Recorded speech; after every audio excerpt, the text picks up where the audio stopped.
मोमिनो, तुमको जायज नहीं कि जबरदस्ती औरतों के वारिस बन जाओ, और देखना इस नीयत से कि जो कुछ तुमने उनको दिया है उसमें से कुछ ले लो, उन्हें घरों में मत रोक रखना।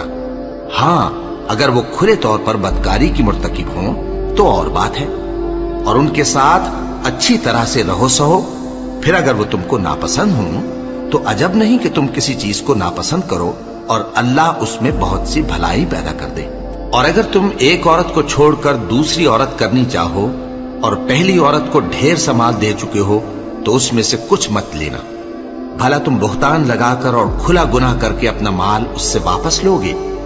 और तुम दिया हुआ माल क्यों कर वापस ले सकते हो जबकि तुम एक दूसरे के साथ सोबत कर चुके हो और वो तुमसे पुख्ता अहद भी ले चुकी हैं।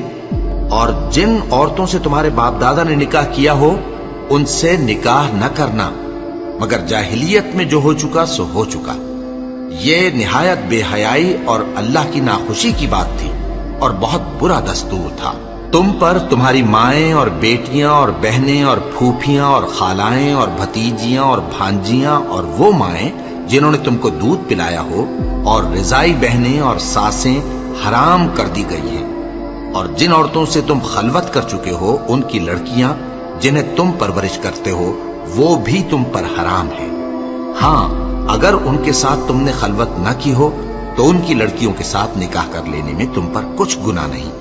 और तुम्हारे सुलभी बेटों की औरतें भी और दो बहनों का इकट्ठा करना भी हराम है, मगर जो हो चुका सो हो चुका।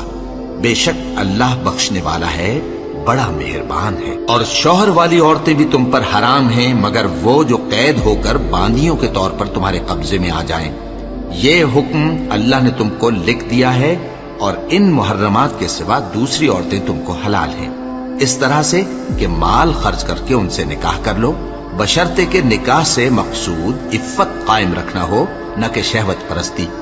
तो जिन औरतों से तुम लुत्फ अंदोज हुए उनका मेहर जो मुकर्रर किया हो अदा कर दो।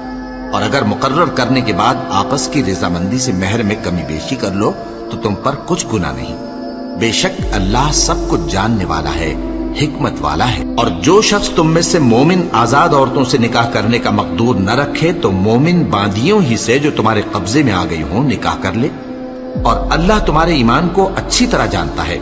तुम आपस में एक दूसरे के हम जिन्स हो, फिर उन लौंडियों के साथ उनके मालिकों से इजाजत हासिल करके निकाह कर लो और दस्तूर के मुताबिक उनका मेहर भी अदा कर दो, बशर्ते कि वो पाक दामन हो, न ऐसी कि खुल्लम खुल्ला बदकारी करें और न दरपर्दा दोस्ती करना चाहें। फिर अगर वो निकाह में आकर बदकारी का इर्तिकाब कर बैठें तो जो सजा आजाद औरतों के लिए है उसकी आधी उनको दी जाए। ये बांधी के साथ निकाह करने की इजाजत उस शख्स को है जिसे गुनाह कर बैठने का अंदेशा हो। और ये बात कि सब्र करो तुम्हारे लिए बेहतर है, और अल्लाह बख्शने वाला है, मेहरबान है।